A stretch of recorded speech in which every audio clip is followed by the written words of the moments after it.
இதுவரை எமது செயலமர்வில் இணைந்து கொண்டிருக்கின்ற சகல மாணவர்களையும் மாணவிகளையும் அன்போடு வகுப்புக்குள் வரவேற்றுக் கொள்கின்றோம். அனைவருக்கும் இனிய இரவு நேர வந்தனங்கள். அஸ்ஸலாமு அலைக்கும், வணக்கம். எமது முதலாவது அமர்விலே உங்களை சந்திப்பதில் பெருமகிழ்ச்சி அடைகின்றோம். இன்று உங்களுக்கு 2 அமர்வு. இப்பொழுது 8 மணியிலிருந்து 9 மணி வரைக்கும் உங்களுக்கு அறிமுக வகுப்பு. பிறகு 9 மணிக்கு பிறகு உங்களுக்கு ஒரு பரீட்சை நடைபெற காத்திருக்கு. இன்றைக்கு ஒரு ஐக்யூ எக்ஸாம் உங்களுக்கு நாங்கள் நடத்துவதற்காக தயார் பண்ணி கொண்டிருக்கிறோம். ஸோ அந்த எக்ஸாம் உங்களுக்கு நடக்க போகுது. சரியா? ரைட். ஆகவே முதலாவதாக நீங்கள் எல்லோரும் ஏ லெவல் ஸ்டூடெண்ட்ஸ்,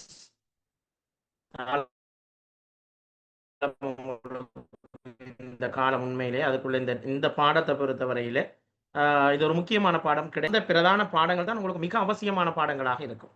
அதுக்குத்தான் நீங்கள் கூடுதலான முக்கியத்துவம் கொடுக்க வேண்டி வரும். ஆனாலும் நீங்கள் என்னதான் படித்தாலும் இந்த பாடத்திலே நீங்கள் சித்தி அடையாது விட்டால், இந்த பாடத்திலே நீங்கள் குறைந்த புள்ளிகளையாவது பெறாது விட்டால் உங்களுக்கு பல்கலைக்கழக நுழைவு என்பது சாத்தியமற்றதாகிவிடும்.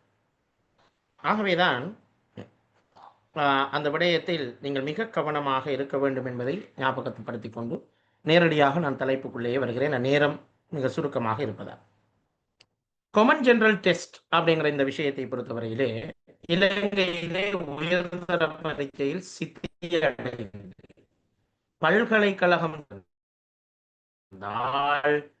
கட்டாயம் உங்களுக்கு இந்த பரீட்சையிலே சித்தி அடைந்திருக்க வேண்டும் என்பது ஒரு முக்கியமான ஒரு விடயமாக சொல்லப்பட்டிருக்கிறதை நீங்கள் பார்க்கலாம். சரியா? என்னுடைய வாய்ஸ் உங்களுக்கு கிளியர் ஆகிதானே? ஆனால் கதைக்கிறது கிளியர் ஆகிக்குதா? ஏதாவது பிரச்சனை இருந்தால் சொல்லுங்கள், இஷ்யூஸ் இருந்தால் சொல்லுங்கள். கேட்குதா? இப்போ நல்லா நான் வீடியோ ஆஃப் பண்ணுறேன். சரி, தேவையான வீடியோ ஆன் பண்ணுவோம், மற்றபடி சும்மா கதைக்கு. ரைட், ஓகே, கவனிச்சுக்கலாம். இந்த உங்களோட மைக்கெல்லாம் மியூட் பண்ணி வச்சுக்கிறேன் நான். உங்களோட வீடியோ ஆடியோ உங்களோட எல்லாமே ஆஃப், டிஸ்டர்ப் இருக்கக்கூடாதுங்கிறதுக்காக. நீங்கள் ஏதாவது என்னோட கதைக்கணும்னா சேட் பாக்ஸில் கதைக்கணுமா? சேட் பாக்ஸில் மட்டும் என்னோட மட்டும் நீங்கள் கதைக்கலாம், வேறு யாரோடய நீங்கள் பேசிக்கலாதா? அதான் நம்மளோட கிளாஸ். சரி, இலங்கையிலே உயர்தர பரீட்சையிலே சித்தி அடைந்து நீங்கள் போக வேண்டுமாக இருந்தால் கட்டாயம் இந்த பாடத்தை நீங்கள் சித்தி அடைந்திருக்க வேண்டும் என்பதுதான் மிக முக்கியமான ஒரு விஷயம் என்பதை நாம் ஞாபகப்படுத்திக் கொள்கிறோம். ஆகவே இந்த பாடத்தை பொறுத்தவரையிலே இது மிக முக்கியமான ஒரு பாடம் என்பதை நீங்கள் கவனத்தில் கொள்ள வேண்டும் என்பதை தான் நான் முதலாவதாக உங்களுக்கு சொல்லிக்கொள்ள விரும்புகிறேன்.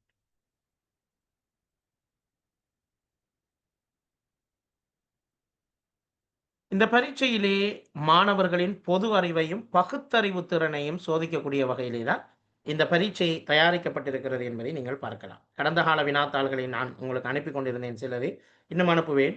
இந்த இந்த கிளாஸ் முக்கியம் இல்லை உங்களுக்கு. இந்த 3 hours நான் செய்ய போகிற கிளாஸுங்கிறது உங்களுக்கு முக்கியம் கிடையாது.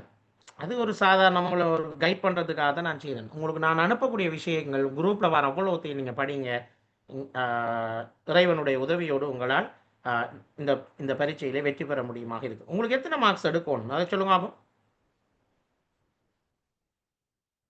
எத்தனை மார்க்ஸ் எடுக்கணும்? ஆக குறைஞ்சது எத்தனை மார்க்ஸ் எடுத்தா யூனிவர்சிட்டி போகலாம் சொல்லுங்க பாபு. மெசேஜில் சொல்லுங்க, சேட் பாக்ஸில் சொல்லுங்க. ஆக குறைஞ்சது எத்தனை மார்க்ஸ் எடுத்தா நீங்க யூனிவர்சிட்டிக்கு போகலாம்?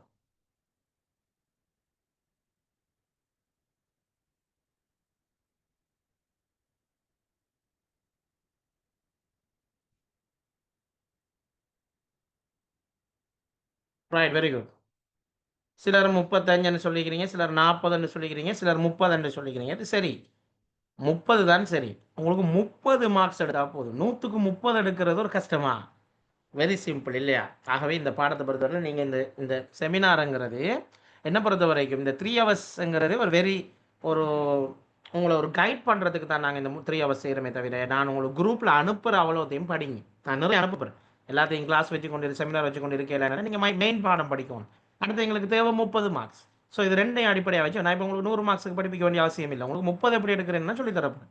ஸோ அதை நீங்கள் அதுக்கேற்ற மாதிரி நீங்கள் ப்ரிப்பேர் பண்ணி கொடுங்க. நமக்கு 100 தேவை இல்லையே, நம்ம சும்மா என்ன கடை. ரைட். ஆனால் யூனிவர்சிட்டிக்கு நீங்கள் என்ட்ரன்ஸ் ஆகிறதுக்கு சில நேரம் சில யூனிவர்சிட்டி வழியை என்ன செய்வாங்க, சில கோர்சஸை நீங்கள் செலக்ட் பண்ணுற நேரம் அதுக்கு ஆப்டிடியூட் டெஸ்ட் வைப்பாங்க. அதுக்கு ஐக்கு படிச்சிருக்கணும். அதை நீங்கள் ஏ லெவல் எடுத்ததுக்கு பிறகு எங்களோட தொடர்ச்சியாக நடக்கிற ஐக்கு வகுப்புகளில் சேர்ந்து படிச்சுக்கொள்ளுங்க. அது உங்களுக்கு பிறகு ஹெல்ப்பாக இருக்கும். நீங்கள் ஏ லெவல் எடுத்ததுக்கு பிறகு, ஏ லெவலில் முடிஞ்சதுக்கு பிறகு என்ன கண்டக்ட் பண்ணுங்க, குரூப்பில் இருங்க தொடர்ந்து. நாங்கள் ஆப்டிடியூட் கிளாஸ் செய்வோம் தனியாக, 30 தலைப்பு இருக்குங்க, 30 ஹவர்ஸ் தலைப்பு. அதை நீங்கள் ஃபுல்லாக ஃபாலோ பண்ணீங்கன்னு சொன்னால் உங்களுக்கு யூனிவர்சிட்டி என்ட்ரன்ஸுக்கு கோர்சஸை செலக்ட் பண்ணுற நேரம் ஆப்டிடியூட் டெஸ்ட் வந்து தேவைப்படும். அது அப்போ அந்த டைமில் நீங்கள் அதை பார்த்துக்கணும். ரைட். இப்போ இந்த வினாத்தாள் கட்டமைப்பு எப்படி இருக்குமா அப்படிங்கிறது என்ன போட்டிக்கிறாங்க பார்த்துக்கணும். இதுதான் வினாத்தாள் கட்டமைப்பு. இது நான் சொல்லலை, இது பரீட்சை திணைக்களம் சொல்கிறது. நேரம் 2 மணித்தியாலம். உங்களுக்கு மொத்தம் 120 நிமிடங்கள் காணப்படும். எம்சிக்யூ தான் உங்களுக்கு வேற போகுது. எந்த ஒரு விடையும் நீங்கள் எழுதுற இல்லை. கட்டுரை எழுதுற இல்லை, கடிதம் எழுதுற கேள்வி எல்லாம் இல்லை, பந்து அமைப்பில் விட எழுதுற இல்லை, எல்லாமே எம்சிக்யூ தான். தனி எம்சிக்யூ. ஸோ 5 விட வரும், 5 ஆப்ஷன், 4 ஆப்ஷனும் இல்லை. உங்களுக்கு ஏ லெவல் பேப்பர்ஸ் எல்லாமே 5 ஆப்ஷன் தானே. ஸோ 5 ஆப்ஷன்ஸ் வரும். அதில் நீங்கள் ஒரு ஆப்ஷனை தெரிவு செய்கிற மாதிரி தான் இந்த பேப்பர்ஸ் எல்லாமே உங்களுக்கு இருக்க போகுது. ஸோ இந்த பேப்பர் உள்ளடக்கம் என்ன அப்படின்னு சொல்லி நாங்கள் பார்க்குற நேரம்,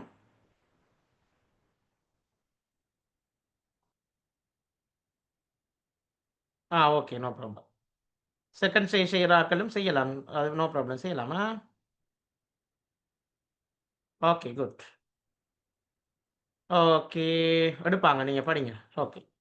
பொது விடயங்கள் தொடர்பான அறிவு அப்படின்னு சொல்லிக்கிறாங்க. அதில் 10 கேள்வி வரப்போகுது. அப்போ உங்களுக்கு ஜென்ரல் நாலேஜுங்கிறது ஜஸ்ட் 10 கேள்வி தான் வரப்போகுது. அந்த 10 கேள்வியுமே நீங்கள் புள்ள எடுத்தாலும் கூட உங்களுக்கு 30 மார்க்ஸ் இருக்கிறது பிரச்சனை கிடையாது. ஸோ ஜென்ரல் நாலேஜை பற்றி கூட அலட்டிக்கொள்ள வேணாம். ஜென்ரல் நாலேஜுக்கு நான் அனுப்புகிற நோட்ஸ், அண்மை கால பொது அறிவு, அது இதெல்லாம் நாங்கள் தருவோம். நாளைக்கு உங்களுக்கு ஜென்ரல் நாலேஜில் தான் எக்ஸாம் வைப்போம். இன்றைக்கு ஐக்யூல வைக்கிறோம், நாளைக்கு ஜென்ரல் நாலேஜ் வைக்கிறோம். ஸோ 2 எக்ஸாமே நல்லா செய்யுங்க. அதில் இருக்கிற கேள்வி எல்லாத்தையும் படிங்க. அந்த எக்ஸாம் நீங்கள் திருப்பி திருப்பி செய்யுங்க. 100 வரும் வரைக்கும் செய்யுங்க, நோ ப்ராப்ளம். நான் இது எக்ஸாம் உங்களுக்கு மார்க்ஸ் எடுக்கணும் பண்ணதுக்காக வைக்கல, படிக்கணும் பண்ணதுக்காக தான் வைக்கிறேன். ஸோ நீங்கள் திருப்பி திருப்பி செய்யுங்க. நான் அந்த லிங்கை கட் பண்ண மாட்டோம், அதை அப்படியே தொடர்ந்து வச்சுருப்போம். சரியா? அப்போ உங்களுக்கு படிக்கிறது இப்போ இல்லை, நீங்கள் உங்களோட பிரதான பாடங்கள் எக்ஸாம் எழுதிட்டு ஜென்ரல் டெஸ்ட் நடக்கிற நாளைக்கு முதலாண்டு நீங்கள் இதை தானே படிப்பீங்க. அந்த டைமில் பார்த்துக்கணும். சரியா? அந்த டைமில் அதெல்லாம் செஞ்சு பாருங்கள். இப்போ செஞ்சு பாருங்கள் சொன்னோம்ல. ஓகே, சரி.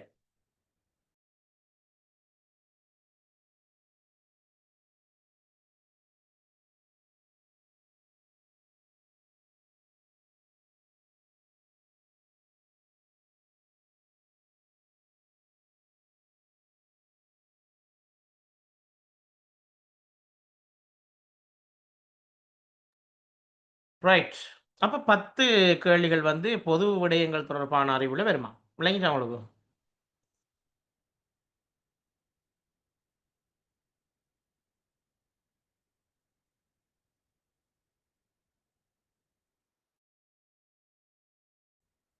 ஏனைய 10 வினாக்கள்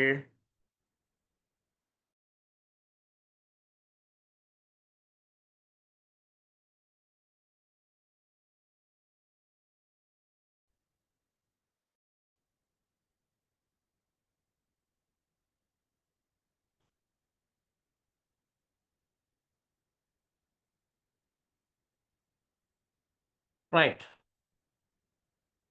இப்போ என்ன உங்களுக்கு கிளியர் ஆகி நான் கதைக்கிறது பாருங்க.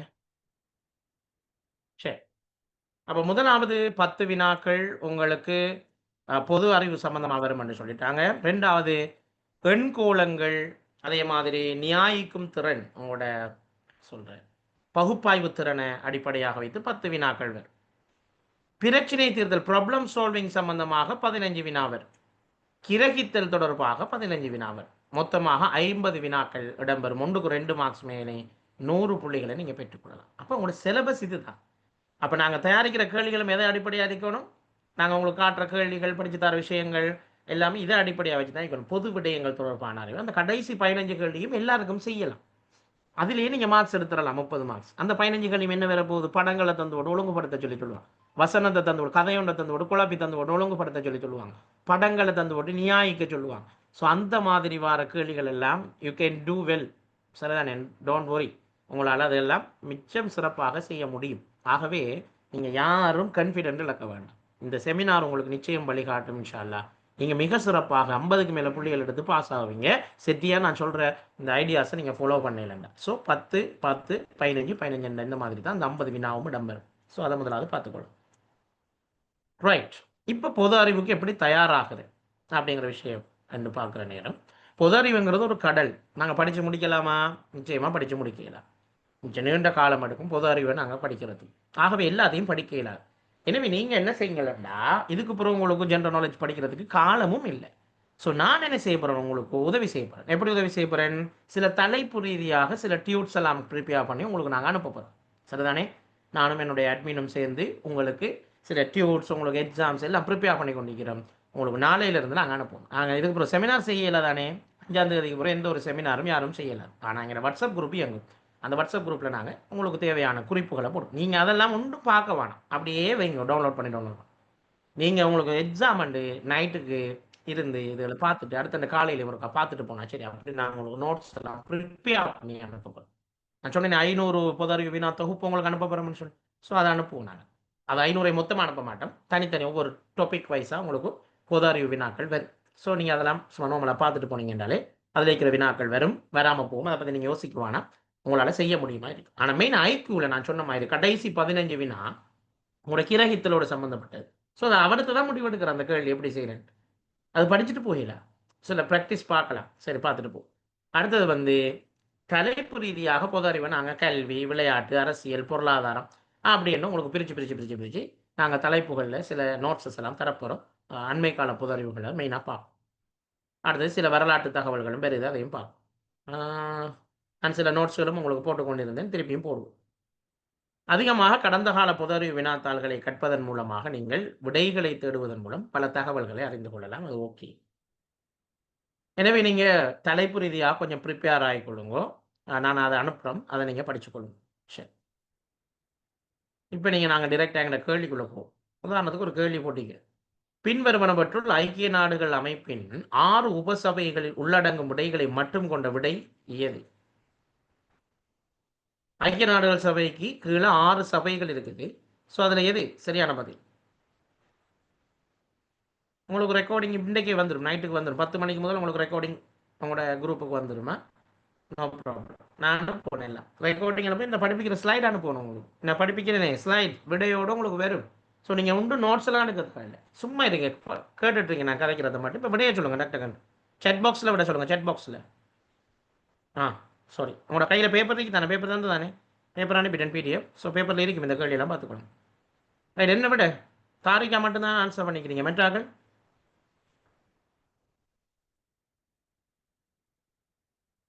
உங்களுக்கு ஒரு இண்டெக்ஸ் நம்பர் தந்த நான் தானே, அதை கொஞ்சம் உங்களோட பேருக்கு பக்கத்தில் போட்டு உங்களோட இண்டெக்ஸையும் போட்டுக்கொள்ளுங்க, ரெண்டையும் போடுங்க.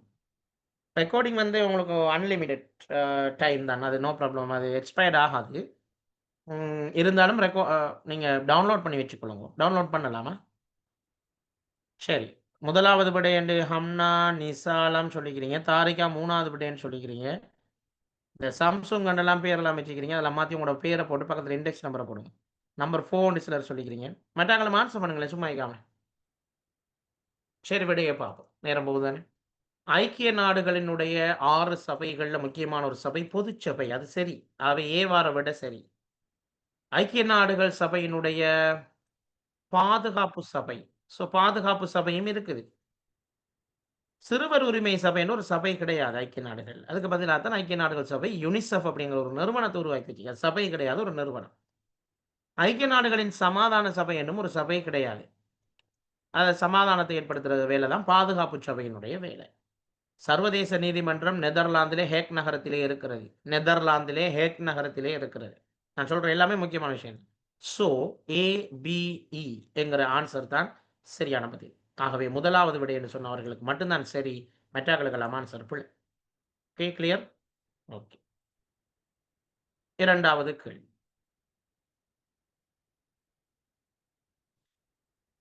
உருவில் நான் இப்போ ஐக்கிய நாடுகள் சபை அப்படின்ற தலைப்புல உங்களுக்கு நோட்ஸ் அனுப்புவேன். ஓகே தானே?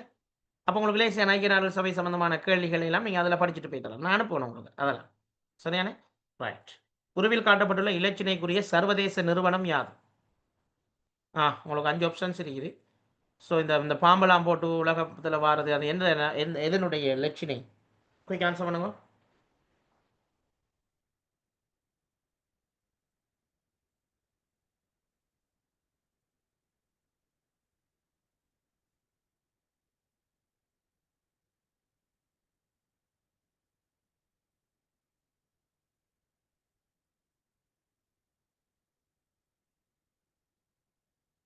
குயிக். ரைட், 15 பேர் ஆன்சர் பண்ணிட்டீங்க. 3வது, 1வது, 4வது போன்ற ஆப்ஷன்ஸ் வந்திருக்குது.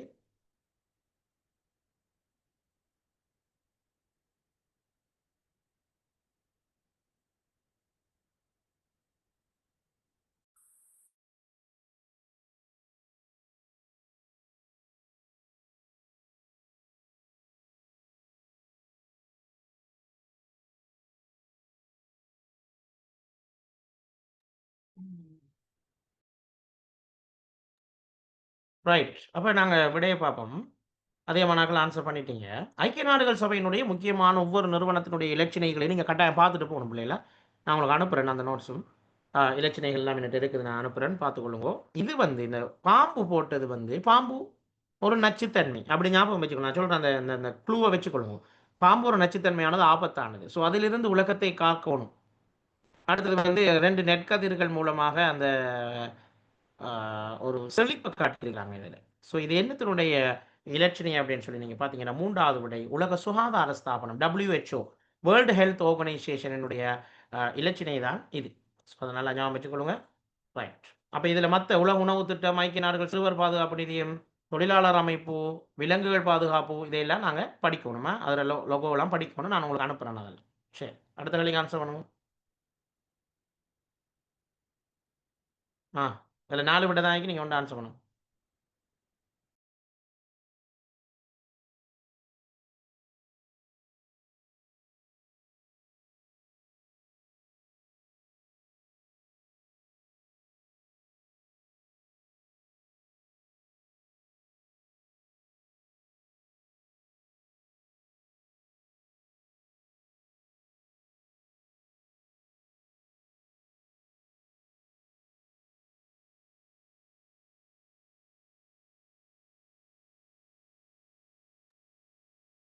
ரைட், விடையை பார்ப்போம்.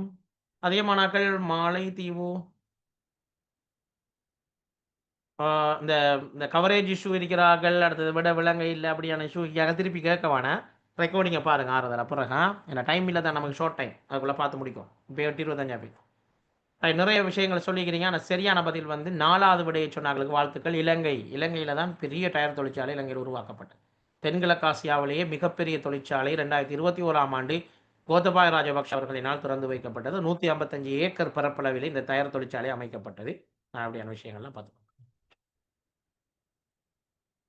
உமா ஓயா நிகழ்ச்சி திட்டத்துக்கு நிதி உதவி செய்த நாடு யாது? இதுக்கு விட இல்லை, நீங்க தான் விட சொல்லணும். சொல்லுங்க பாப்போம். உங்களுக்கு பேப்பர்ல ஆப்ஷன்ஸ் இருக்கும், நீங்க விட சொல்லுங்க.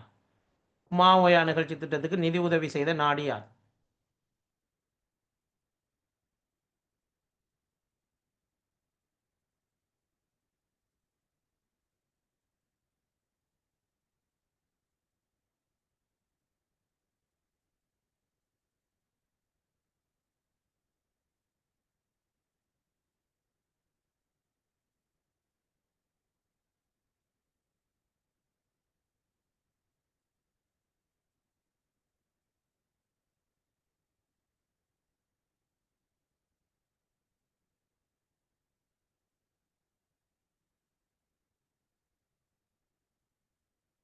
சொல்லுங்க.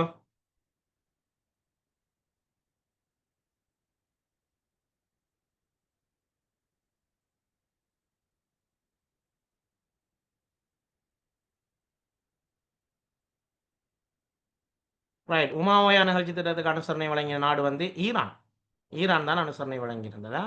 ரைட், ஆன்சர் ஆப்ஷன் நான் உங்கள்கிட்ட தான் கேட்டேன். Right, Iran. ஸோ ஈரான் ஜனாதிபதி இலங்கைக்கு தான் கடைசியாக வந்திருந்தார். அதுக்கு பிறகு அவர் போகிற நேரம் தான் இறந்து போனார். தெரியுமா உங்களுக்கு அந்த சம்பவம்? ஞாபகம் போன வருஷம் நடந்த சம்பவம். ரணில் விக்ரமசிங்கே ஜனாதிபதி ஆகிக்கிற நேரம் தான் இந்த சம்பவம் நடந்தது. என்ன? ரைட், இதான் உமா ஓயா நிகழ்ச்சி திட்டம். அது சம்மந்தமாக நோட்ஸ் எல்லாம் நான் போட்டிங்க, நீங்கள் ஆறுதலாக வாசிங்க. நான் இந்த ஸ்லைடு உங்களுக்கு அனுப்புவேன்னா, இந்த கிளாஸ் முடியும் உங்களுக்கு படிப்பிச்சு அவ்வளோதையும் அனுப்புவேன். டோன்ட் வரி, எல்லாமே நான் தருவேன். எல்லாம் உங்களுக்காக செஞ்சது தான். ஸோ எனக்கு நான் இதை வச்சுருந்து என்ன செய்ய, எனக்கு ஒரு பிரயோஜனமும் இல்லை. ஸோ உங்களுக்காக செஞ்சது தான் இதெல்லாம் தருவேன். ஆனால் நீங்கள் வேறு யாருக்குன்னு ஷேர் பண்ணுவானா, யாருக்காவது பிறகு உங்களுக்கு நோட்ஸ் ரெக்கார்டிங்ஸ் தேவைன்னா என்ன கண்டக்ட் பண்ண சொல்லி என்ன நம்பரை கொடுங்க. நீங்கள் யாருக்கும் தயவுசெய்து ஷேர் பண்ணாங்க. என்ன இது ஒரு புலமை சொத்து தானே, நீங்கள் பே பண்ணிக்கிறீங்க. ஸோ உங்களுக்கு நான் தண்டிக்கிறேன், அவ்வளோதான். ஸோ இதை நீங்கள் பயன்படுத்தி கொடுத்தது எங்களுக்கு எந்த ஆட்சேபனையும் இல்லை. ஆனால் நீங்கள் இதை ஃபேஸ்புக்லேயோ வாட்ஸ்அப்லேயோ யாருக்குமே ஷேர் பண்ண வேணாம் ப்ளீஸா. ரைட், நான் உங்களுக்கு தருவேன். உமாமயா பல்நோக்கு அபிவிருத்தி திட்டத்தை மக்கள் பாவனைக்காக கையளிக்கிற நிகழ்வு நடந்தது உங்களுக்கு தெரியும். 290 ஜிகாவர்ட்ஸ் மின்சாரத்தை உற்பத்தி செய்கிறாங்க. பெரிய அளவில் அதில் மின் உற்பத்தி நடக்கிறது நீங்கள் பார்க்கலாம். ஸோ இதெல்லாம் அண்மை கால பொது அறிவுகள் வரலாம். அதை பற்றின தகவல் எல்லாம் போட்டிங்க, நீங்கள் அதெல்லாம் வாசி. அண்மையில் விமான விபத்தில் மரணித்த ஈரானிய ஜனாதிபதியையும் புதிதாக பதவியேற்று சிங்கப்பூர் ஜனாதிபதியையும் குறிப்பிடும் சரியான விடை யாது? ஆன்சர் பண்ணுங்க.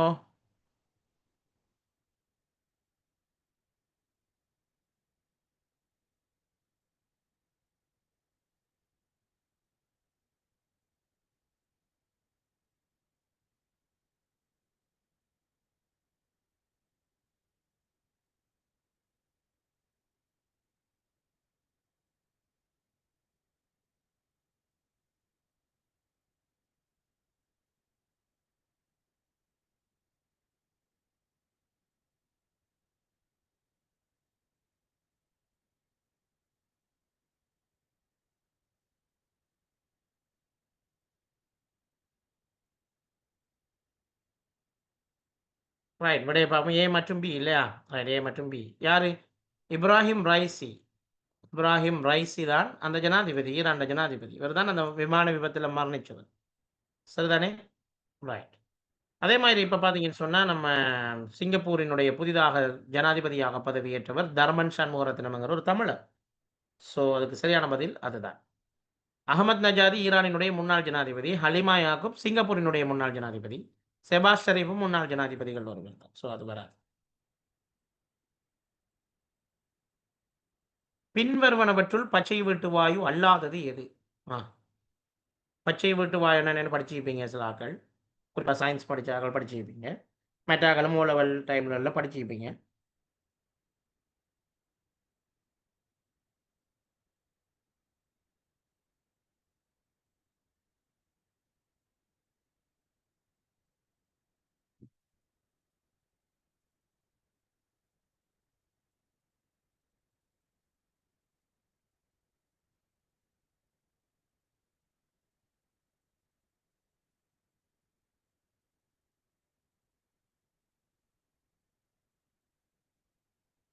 ரைட், சரியான பதில்.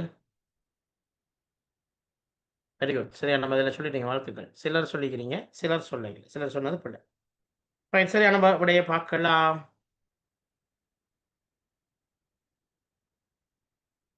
ஆக்சிஜன். ஆக்சிஜன் வந்து சூழலுக்கு தீங்கு விளைவிக்கிற வாயு கிடையாது. அது சூழலுக்கு நன்மை பயக்கின்ற ஒரு வாயு. ஸோ அதுதான் சரியான பதில். Carbon oxide, methane, chlorofluoro carbon எல்லாம் பச்சை வீட்டு வாயுக்கள். ஸோ பச்சை வீட்டு வாயுக்கள்ங்கிறது பூமிக்கு தீங்கு விளைவிக்கக்கூடிய விஷயம். பச்சை வீட்டு விளைவுன்னா என்ன படிச்சுப்பீங்க? சூரியன் இந்த நம்மளோட வளிமண்டலங்கிறது நம்மளை பாதுகாக்கணும் ஒரு குடை மாதிரி. ஸோ அந்த குடை வந்து எங்களை பாதுகாத்து கொண்டு இருக்கிற நேரம் தான் சூரியனுடைய கதிர்கள் பூமியை வந்து அடையுது. ஸோ அந்த நேரத்தில் வந்து இந்த பச்சை வீட்டு வாயுக்கள் என்ன செய்யுது? பூமிக்கு வார வெப்பத்தை வெளியே போகாமல் தடுக்குது. இது நன்மை. ஆனால் பச்சை வீட்டு வாயுக்கள் அதிகரித்தா என்ன நடக்கும்?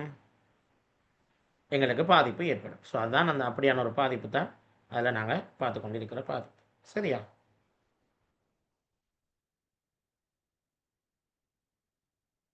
பூமியை வெப்பமடைய செய்யும். அதான் இவ்வளவும் பச்சை வீட்டு வாயுக்கள் தான். பார்த்தீங்க எவ்வளோ பச்சை வீட்டு வாயுக்கள் இருக்குன்னு பார்த்தீங்களா?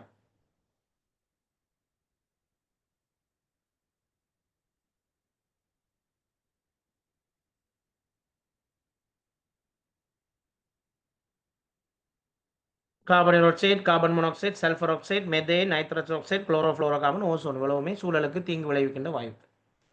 ஒலிம்பிக் சின்னத்தில் காணப்படும் மஞ்சள் நிற வளையம் எந்த கண்டத்தை குறிக்கிறது? சொல்லுங்க.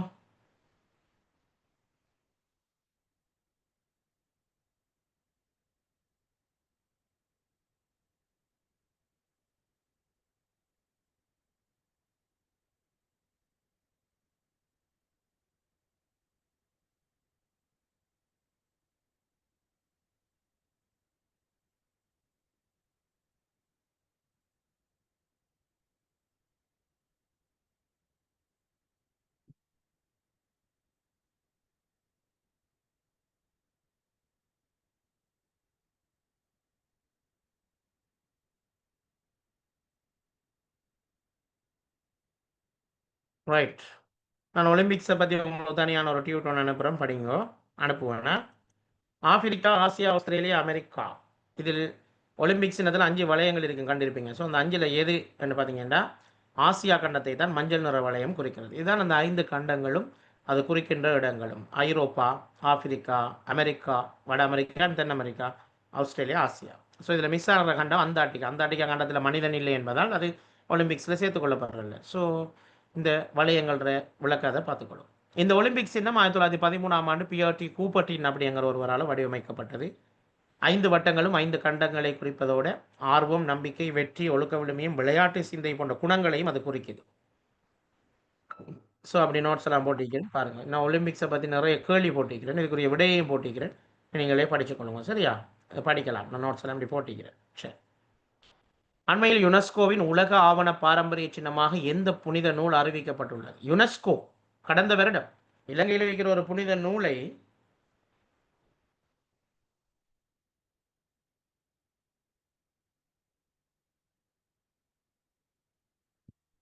புனித நூலாக பிரகடனப்படுத்தியிருக்கிறது. அது எந்த நூல்?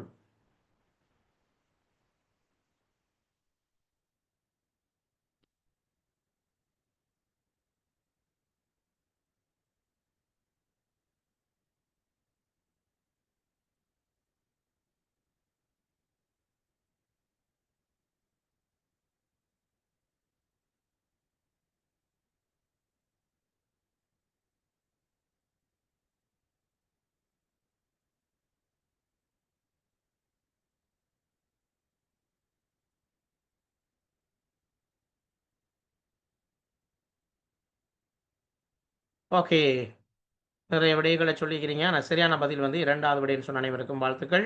மகாவம்சம்தான் அவ்வாறு இலங்கையிலே இருக்கிற ஒரு புனித நூல் ஒரு பாரம்பரிய சின்னமாக அறிவிக்கப்பட்டிருக்கிறது. யுனெஸ்கோ மகாவம்சத்தை உலக பாரம்பரிய நூல்களில் ஒன்றாக பிரகடனம் படுத்தியிருக்கு. இந்த நோட்ஸ் எல்லாம் நான் உங்களுக்கு அனுப்புவேன், டோன்ட் வரி. நீங்கள் ஒன்று எழுத வேணாம், நான் அனுப்பு. மகாவம்சத்தை பற்றி, தீவம்சத்தை பற்றி எல்லாம் போட்டிருக்கேன், சும்மா படிங்களா? எல்லாத்தையும் விளங்கப்படுத்த டைம் போதாது. சரி. நுகர்வோர் புகார்கள் மற்றும் விசாரணைகளுக்காக இலங்கையில் அறிமுகப்படுத்தப்பட்டுள்ள துரித தொலைபேசி இலக்கம் என்ன? ஹாட்லைன் நம்பர் என்ன? இது கேட்டு வரது அடிக்கடி ஏதாவது ஒன்று ஹாட்லைன்.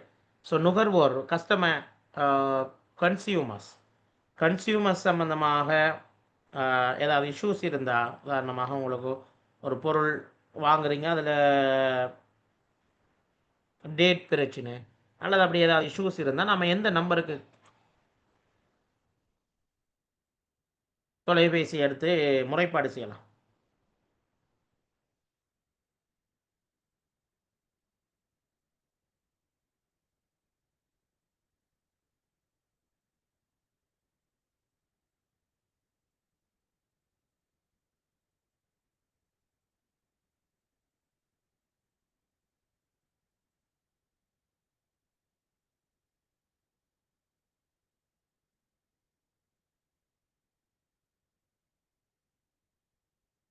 ரைட், விடையை பார்க்கலாம்.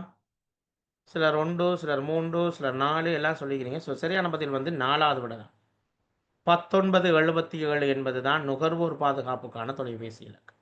ஸோ நான் சில முக்கியமான தொலைபேசி இலக்கங்களை உங்களுக்கு தொகுத்து தந்திருக்கிறேன், பார்த்துக்கொள்ளுங்க. அரசு தகவல் 1919, சிறுவர் உதவி 1929, மகளிர் சேவை உங்களுக்கு பெண்களுக்கு அப்படி ஏதாவது பிரச்சனைகள் இருந்தால் இந்த 1938க்கு நீங்கள் அறிவிக்கலாம்.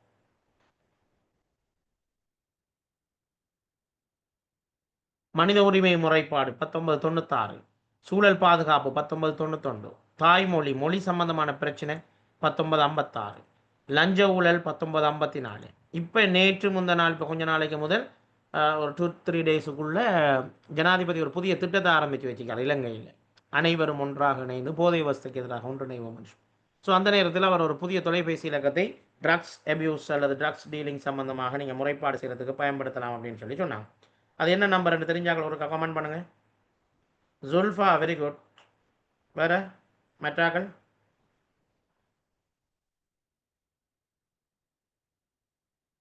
தெரியுமா?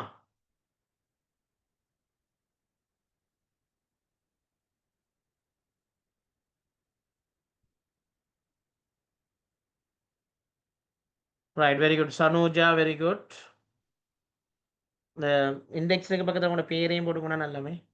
003, வெரி குட். யாருன்னு தெரியாது, பேரை போட்டால் தான் எனக்கு தெரியும்.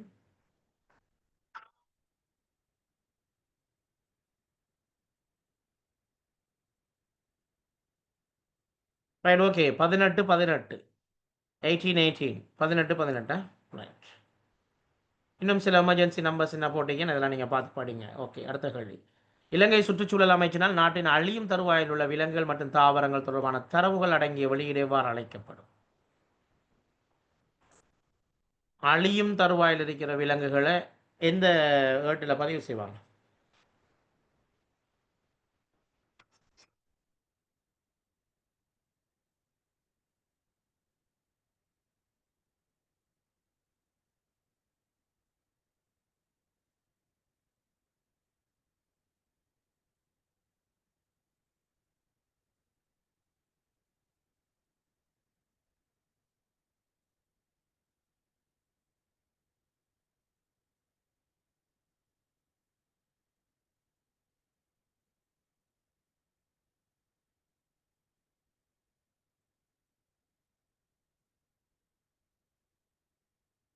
ரைட், சரியா. நம்ம இதில் பார்க்கலாம் 11 பேர் ஆன்சர் பண்ணியிருந்தீங்க. ஆனால் அதிகமானார்கள் ஆன்சர் பிள்ளை 2 பேர் தான் சரியான பதிலை சொல்லியிருந்தீங்க. சரியான பதில் வந்து ரெட் டேட்டா புக், செந்தரவு புத்தகம்ங்கிறது தான் சரியான பதில். ஸோ இன்னைக்கு ரெட் டேட்டா புக் இப்படி தான் இருக்கும். ஸோ இதில் தான் இந்த அழிவடைகிற நிலையில் உள்ள விலங்குகள் தாவரங்கள் பற்றிய பதிவுகள் இடம்பெறும். இலங்கையில் ஆரம்பிக்கப்பட்ட முதலாவது அரசியல் கட்சி எது தெரியுமா? இலங்கையில் ஆரம்பிக்கப்பட்ட முதலாவது அரசியல் கட்சிக்கு விட நான் தரல, ஆப்ஷன் தரல, நீங்க சொல்லுங்க அப்ப முடியும்.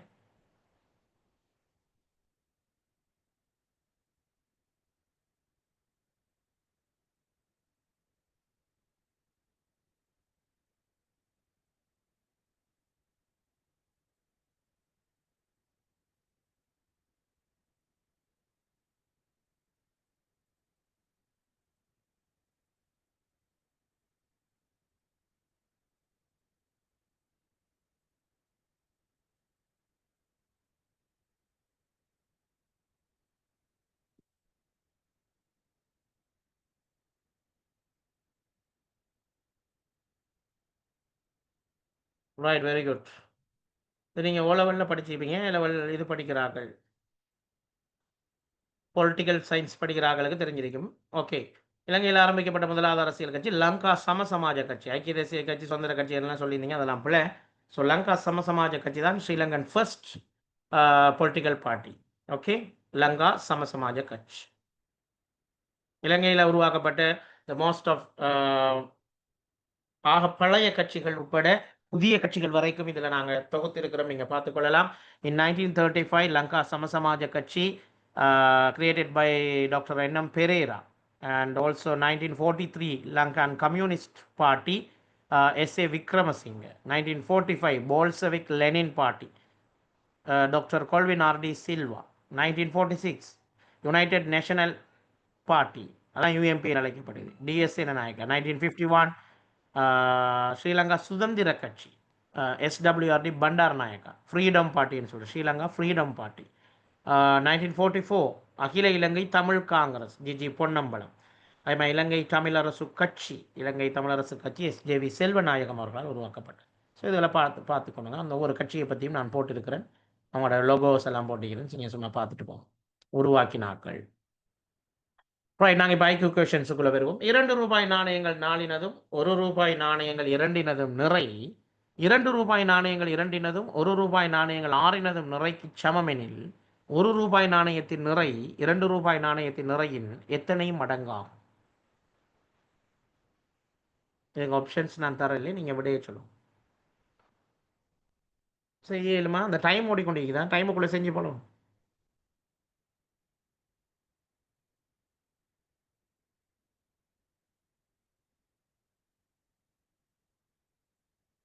நீங்கள் மேக்ஸிமம் ஒரு கேள்விக்கு 2 நிமிடம் தான் எடுக்கலாம்.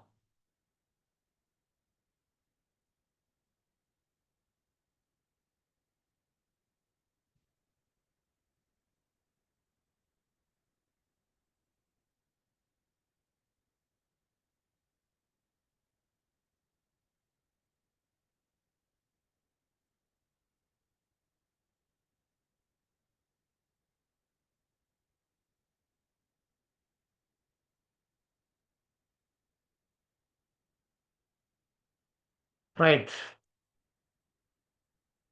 2 மடங்குன்னு ஒரு ஆள் சொல்லிக்கிறீங்க, 20 மடங்குன்னு ஒரு ஆள் சொல்லிக்கிறீங்க. மற்ற ஆக்கள் ஆன்சர் பண்ணுங்க. டைம் முடிய போகுது. இந்த 30 மறுபடியும் முடிஞ்சா டைம் முடிஞ்சுச்சு.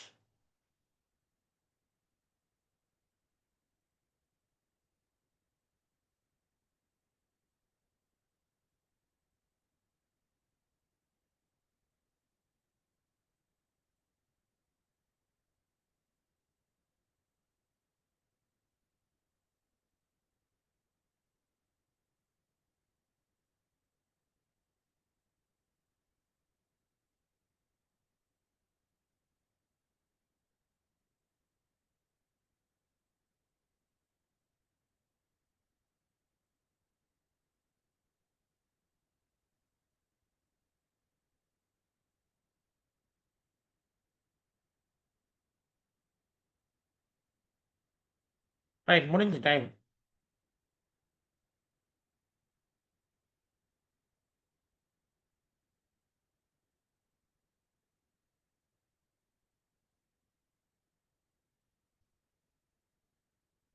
ஓகே.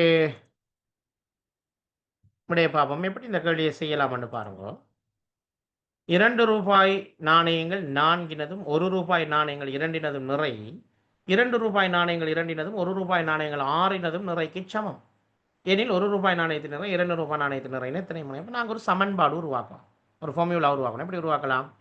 கொடுக்கப்பட்ட தகவல்களை நாங்க சமன்பாடா மாத்தணும். உங்களுக்கு எல்லா கேள்விக்கும் விடை எப்படி வரணும்னு சொல்லி நான் ஸ்லைட்லயே டைப் பண்ணி போட்டீங்கன்னா, ஸோ உங்களுக்கு விளங்காட்டி நோ ப்ராப்ளம். நீங்க திருப்பி திருப்பி பார்த்துக்கொள்ளலாம் உங்களுக்கு. நான் ஸ்லைட்லயே போட்டிக்கிறேன் உங்களுக்கு விடைய. ₹2 நாணயத்தின் நிறை எக்ஸ், ₹1 நாணயத்தின் நிறைய y என்று எடுத்தால், ₹2 நாணயங்கள் 4னதும் ₹1 நாணயங்கள் 2னதும் நிறை என்ன? 4 தர எக்ஸ் 4x, 2 தர y 2y. ₹2 நாணயங்கள் 2னதும் ₹1 நாணயங்கள் 6னதும் நிறை என்ன? 2x சக 6y. ஸோ இது ரெண்டும் சமன் என்று போய் கேள்வியில் சொல்லிக்கிறாங்க. ஸோ கேள்வியில் தந்தபடி சமன்பாடு உருவாக்குவோம். 4x சக 2y சமன் 2x சக 6y. So what is the answer? இப்போ எக்ஸ் எல்லாம் ஒரு பக்கம், y எல்லாம் ஒரு பக்கம் கொண்டு வந்தோம்னா 4xல 2x போனால் 2x, அங்கால 6yல 2y போனால் 4y. ஸோ சமன்பாட்டை தீர்த்தம்னு சொன்னால் 2x சமன் 4y. ஆகவே x சமன் 2y. x சமன் 2y என்ன அர்த்தம்? அரை மடங்கு. ஓகே, அரை மடங்கு என்பதுதான் சரியான பதில். நான் நினைக்கிறேன் ஒருத்தருமே ஆன்சர் பண்ணல. எல்லாம் 2 மடங்குன்னு சொல்லியிருந்தீங்க நிறைய பேர். ஆனால் பிழை. அரை மடங்கு என்பதுதான் சரியான பதில். பாதி தானே பாருங்க. ஒரு எக்ஸ் தானே 2yக்கு சமன். அப்போ நம்மகிட்ட கேட்டது என்ன? ₹1 நாணயத்தின் நிறை ₹2 நாணயத்தின் நிறையின் எத்தனை மடங்கா? அரை மடங்கு. ₹2 நாணயம் தான் பாரம் கூட. சரி. ம். இந்த கேள்வியை செய்யுங்க. மருத்துவர் ஒருவர் ஒரு நோயாளிக்கு 7 நாட்களுக்கு 2 வகை மருந்துகளை விதித்தார். முதல் வகை 6 மணித்தியாலத்துக்கு ஒரு தடவையும், 2ஆம் வகை 8 மணித்தியாலத்துக்கு ஒரு தடவையும் எடுக்கப்படுதல் வேண்டும். நோயாளி திங்கட்கிழமை 2 மருந்துகளையும் முற்பகல் 6 மணிக்கு எடுத்தால், பின்னர் எப்போது எந்த நாளில் எத்தனை மணிக்கு 2 மருந்துகளையும் ஒரே நேரத்தில் எடுப்பார்? என்ன நாள் என்ன டைம் ரெண்டையும் சொல்லுவோம்.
4 பேர் மாத்திரம் ஆன்சர் பண்ணிக்கிறீங்க, மற்றவர்கள் ஆன்சர் பண்ண இல்ல.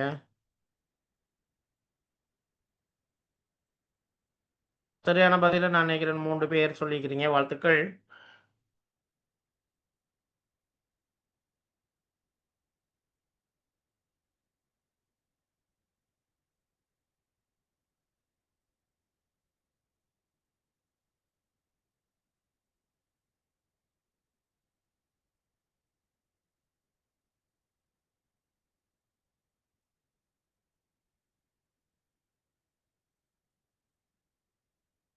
ரைட், விடைய பாப்போம்.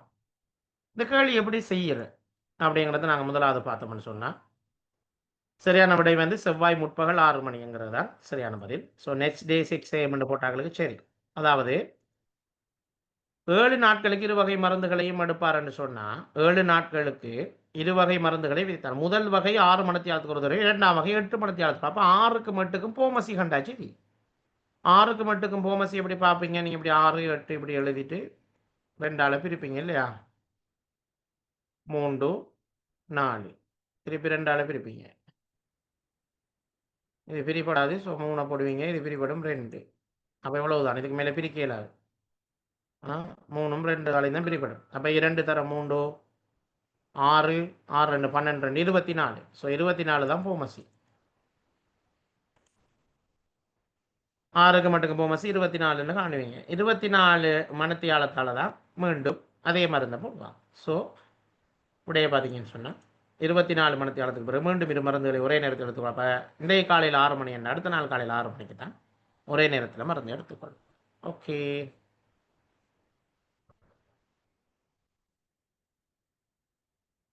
ம். புகையிரத அட்டவணைக்கேற்ப புகையிரத நிலையம் ஏயிலிருந்து சரியாக ஒரு குறித்த நேரத்துக்கு புறப்படும் புகையிரதம் எதுவும் 40 km/h என்னும் ஒரு சராசரி கதியை பேணினால் புகையிரத நிலையம் பியை சரியாக குறித்த நேரத்தில் அடையலாம். கிசானி சென்ற புகையிரதம் நிலையம் ஏயிலிருந்து 15 நிமிடங்கள் தாமதமாக புறப்பட்ட போதிலும் 45 கிலோமீட்டர் என்னும் ஒரு சராசரி கதியை பேணிக்கொண்டு சரியாக குறித்த நேரத்துக்கு புகையிரத நிலையம் பியை அடைந்து நிலையம் ஏக்கும் நிலையம் பிக்கும் இடையில் உள்ள தூரம் யாதென்று கேட்டுக்கிறாங்க. காணுங்க, அவங்க கதியோடு சம்பந்தப்பட்ட ஒரு கேள்வி. கதி சமன் தூரத்திங்கள் நேரம். ஸோ இந்த வாய்ப்பாடை ஞாபகம் வச்சு கொண்டு செய்யுங்க பார்ப்போம்.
யாராவது விட சொல்லியிருக்கிறீங்களா? எஸ், ரீமா சொல்லியிருக்கிறீங்க 90 கிலோமீட்டர்ஸ் அப்படின்னு சொல்லி. 90 மீட்டர் முடியும், மீட்டர் வராது, கிலோமீட்டரா? ஜுல்ஃபா சொல்லிக்கிறீங்க 3 கிலோமீட்டர். ம்,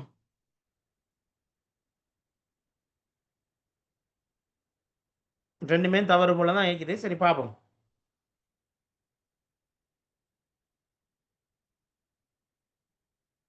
வேற யாராவது ஆன்சர் பண்ண போறீங்களா?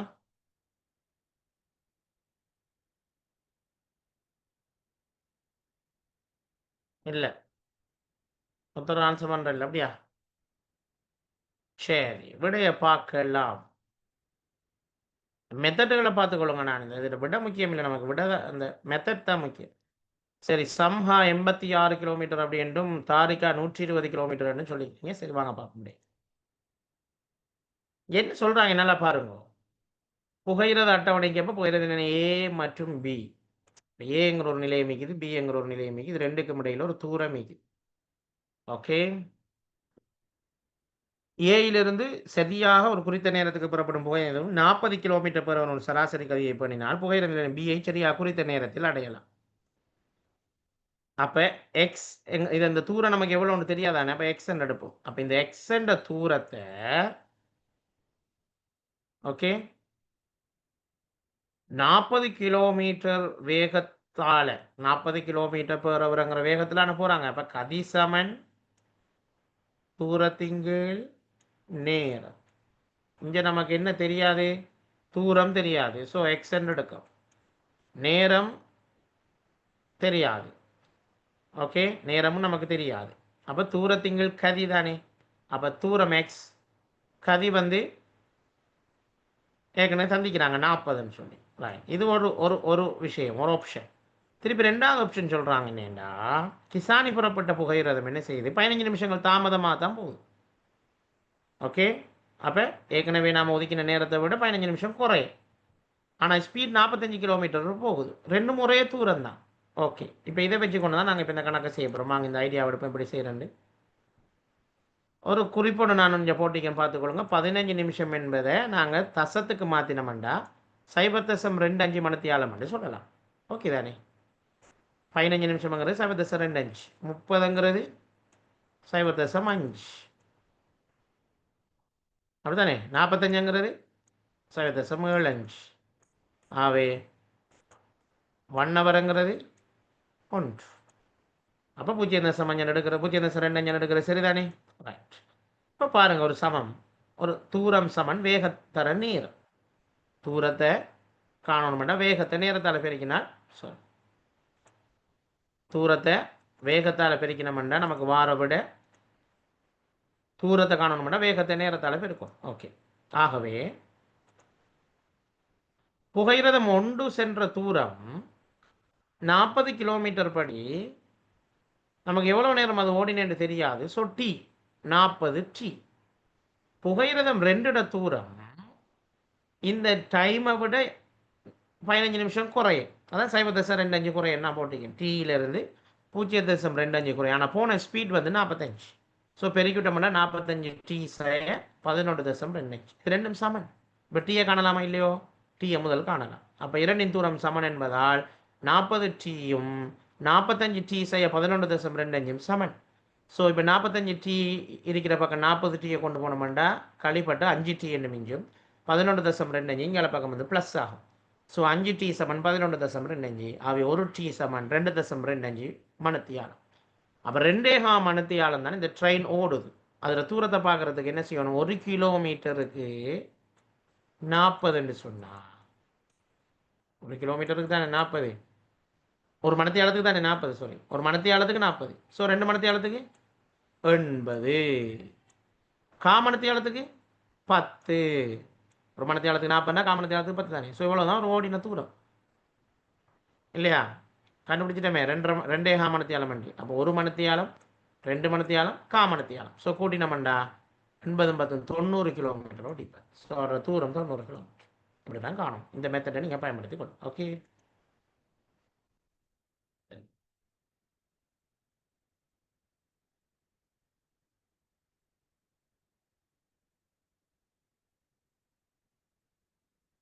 நான் இதுக்கு ஆன்சர் பண்ணுங்க.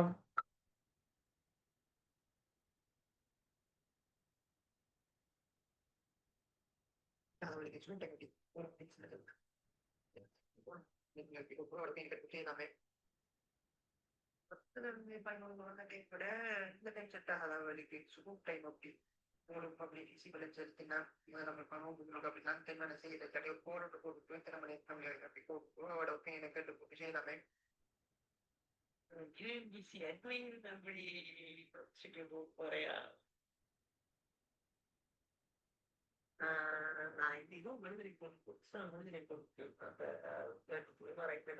கேட்டேன் சரி உங்களோட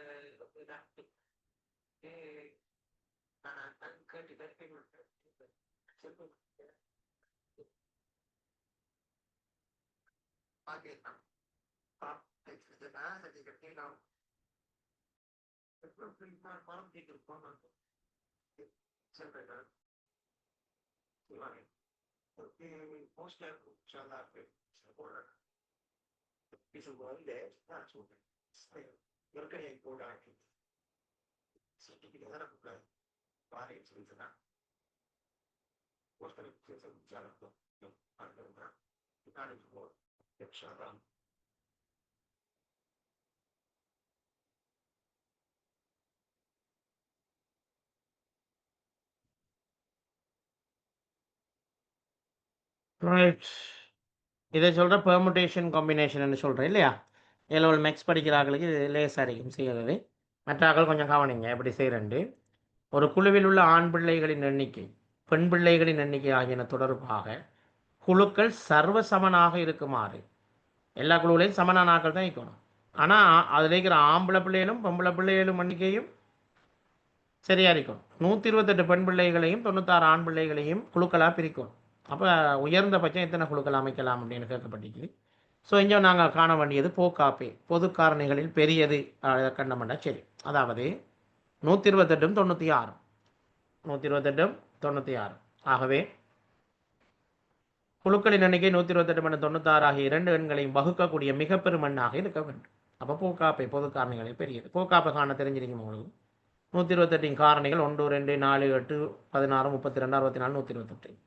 96 காரணிகளில் 4 இது இருக்குது. இது ரெண்டுக்கும் பொது காரணிகள் மிக பெரியது எது? பொது அறிக்கிறதுல பெருசு அப்படின்னு பார்த்தீங்கன்னா 32 பொதுவான காரணிகள் இன்னைக்கு. ஸோ அதில் ஆக பெருசு இந்த 32 தான். ஸோ 32 குழுக்கள் அமைக்கலாம் என்று இலகுவாக கண்டுபிடிக்கலாம். யாரோ சொல்லியிருந்தீங்க 32 குழுக்கள் என்று. ரிஸ்னி சொல்லியிருந்தீங்க, ரீமா சொல்லியிருந்தீங்க. வாழ்த்துக்கள் 2 பேருக்கும். ஓகே, நாங்கள் இன்றைக்கி வெறும் 15 வினாக்கள் மாத்திரம்தான் பார்த்துக்கிறோம். இன்றைக்கி 1 hour தானே படித்தது. அடுத்து ஃபஸ்ட்டுக்கு ஒரு இன்ட்ரடக்ஷன் செஞ்சது. ஸோ நாளைக்கு ஃபுல்லாகவே ஐக்கு தான் பார்ப்போம். நிறைய ஒவ்வொரு விதமான ஐக்கு கொஷின்ஸையும் எடுத்து ஈஸி மெத்தடில் எப்படி இதை செய்யலாம் அப்படிங்கிறத நாளைக்கு 2 hours செய்வேன். இன்றைக்கி 1 hour தான் செஞ்சுக்கிறேன். ஸோ நாளைக்கு 2 hours செய்வேன். அதுக்கு பிறகு உங்களுக்கு டவுட்ஸுகள் இருந்தால் நீங்கள் தாராளமாக கேட்டுக்கொள்ளலாம். ஸோ இன்றைய வகுப்பு பிரயோசனமாக இருந்ததா? இந்த வகுப்பு உங்களுக்கு பிரயோசனமாக இருந்ததா? நான் இப்போ இதெல்லாம் அனுப்புவேன். நான் உங்களுக்கு இந்த ஸ்லைட்ஸ் எல்லாம் உங்களுக்கு அனுப்புவேன்.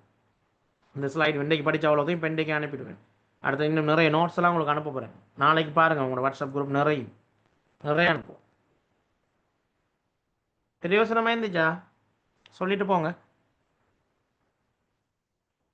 உங்களுக்கு எந்த டிஸ்டர்பும் இல்லை. நான் கதைக்கிறது தெளிவாக கேட்டு இருக்கும். அடுத்து வேறு யாரும் கதைக்க இல்லை. ஓகே,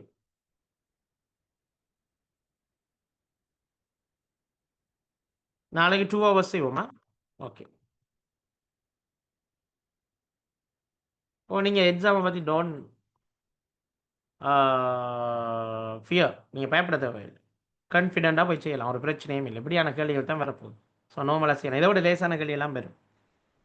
ஓகே, இதெல்லாம் பாஸ் பேப்பர் கேள்விகள் தான். நான் இப்போ போட்டிக்கிற எல்லாமே உங்களுக்கு பெரும்பாலும் பாஸ் பேப்பர் கேள்விகள். பரவாயில்லை, செஞ்சு பார்ப்போம். Okay, thank you very much. இன்னும் நிறைய கேள்விகள் இருக்குது. நாளைக்கு வேறு வாய்ப்பு இதெல்லாம் பார்ப்போமா? தேங்க்யூ. நாளைக்கு பார்ப்போம்.